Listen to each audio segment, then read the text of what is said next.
Bom dia, valentes do Altíssimo. Nesta manhã, a nossa meditação está no livro de Jó, capítulo 1. Vamos ler a partir do versículo 20, que diz assim: Então Jó se levantou, rasgou seu manto, rapou a cabeça e lançou-se em terra e adorou. E disse: Nu saí do ventre de minha mãe, e nu voltarei. O Senhor o deu e o Senhor o tomou. Bendito seja o nome do Senhor. Em tudo isso, Jó não pecou, nem atribuiu a Deus falta alguma. Glória a Deus. Amados, eu quero falar hoje de uma coisa muito séria. Eu quero falar hoje das pessoas que ficam revoltado contra Deus. Se você é uma dessas pessoas que fica revoltado contra Deus, você precisa fazer um conserto na sua vida urgente.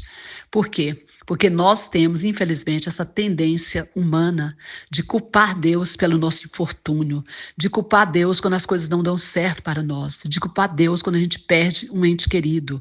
Por quê? Porque a gente acha que Deus tem a obrigação de nos abençoar. Porque a gente acha que Deus tem a obrigação de fazer tudo que a gente gosta e que a gente quer.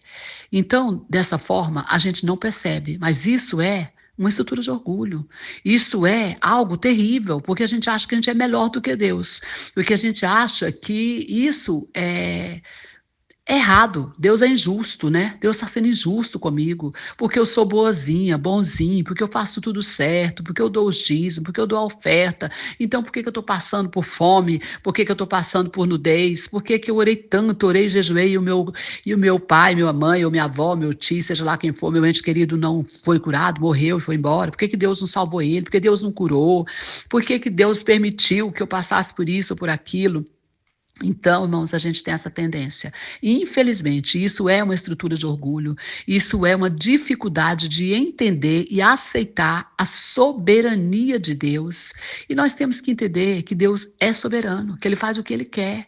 E Ele não é obrigado a nos abençoar. Ele não é menininho de recado. Ele não é menininho de recado que vai fazer tudo que eu mando Ele fazer, não. Ele é Deus. Ele é Deus. E eu e você somos míseros pecadores. Míseros pecadores. Salvo pela misericórdia dele, salvos pela misericórdia, senão íamos todo mundo para o inferno.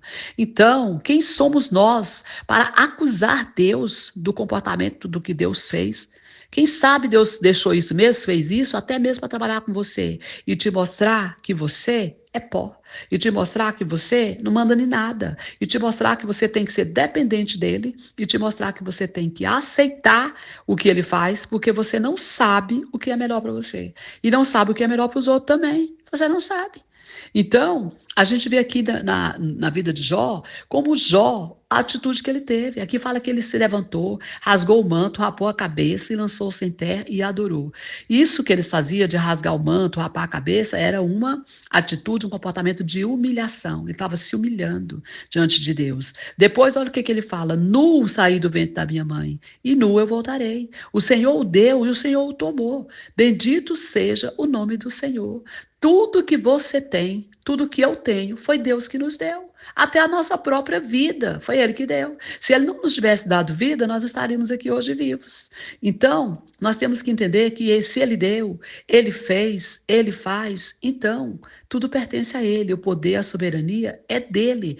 E aqui fala que mesmo em toda essa coisa que Ele sofreu, que Ele passou, já tinha perdido tudo, já estava passando por aflições terríveis, não estava entendendo nada que estava acontecendo. Mas ele disse isso: Nu saí do ventre da minha mãe, e nu eu voltarei. O Senhor o deu e o Senhor o tomou. Bendito seja o nome do Senhor. E aqui fala que em tudo isso Jó não pecou e nem atribuiu a Deus falta alguma. Então é muito sério atribuir falta a Deus. É muito sério ficar com raiva de Deus, revoltado contra Deus, achando que Deus não é justo, achando que Deus não é bom, achando que Deus está sendo injusto com a gente, achando que Deus deveria ter feito dessa forma e dessa forma para me agradar. Isso é muito sério, sabe por quê? Porque além de você entrar numa amargura de alma terrível, além de você entrar num caos, num buraco com essa situação, você dá lugar para o diabo te atribular, te destruir, porque você então passa a ficar acessível de uma forma muito, muito fácil a Satanás e aos demônios, porque a proteção que você tinha de Deus, a confiança que você tinha em Deus deixou de existir. Por quê? Porque você parou de buscá-lo, você parou de confiar nele.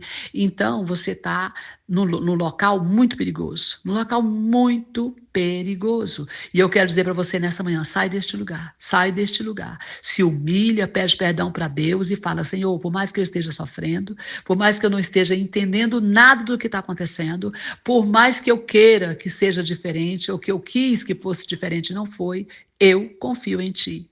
Eu confio em Ti. E eu sei que o Senhor tem e quer o melhor para mim. Amém? Que você vai ver que a sua vida vai mudar. Deus está trabalhando no seu íntimo, Deus está trabalhando de forma profunda na sua vida para que você tenha essa mudança. Amém? Que o Senhor abençoe você, sua casa, sua família. Que o Senhor abençoe o Brasil e as nações. Pastora Vênia, Goiânia, Goiás.